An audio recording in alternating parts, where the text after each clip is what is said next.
Infighting was a topic on stage, and it brought about calls for unity and civility, with Mayor Pete leading the charge. This is why presidential debates are becoming unwatchable.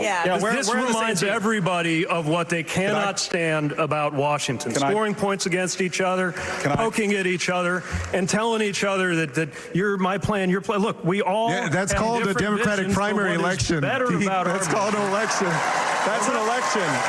You know, this is what we're here for. It's an election. Yeah, but a house divided cannot stand.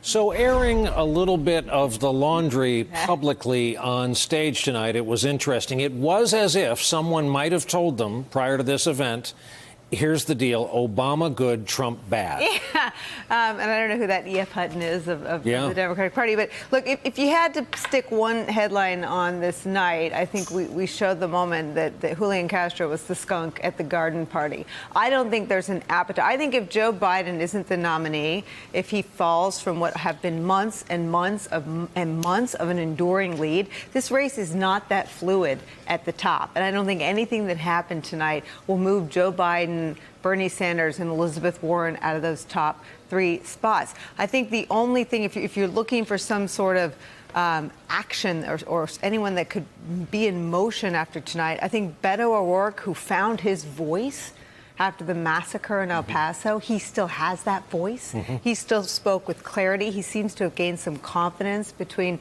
sort of matching those moments. He tends to use salty language. I work for John McCain, so I find that familiar and refreshing. Some people might not like it. He still has that sort of clarity that he really showcased after El Paso. He had some moments, but whether it jostles him out of sort of the bottom of that top 10, I don't know. And I think Pete Buttigieg was very much on brand tonight. Sort of, you know, whoever emerges as the nominee, Buttigieg will be named at a very early stage as someone who will be in his cabinet because he's just so talented and so likable. Hey there, I'm Chris Hayes from MSNBC. Thanks for watching MSNBC on YouTube. If you want to keep up to date with the videos we're putting out, you can click subscribe just below me or click over on this list to see lots of other great videos.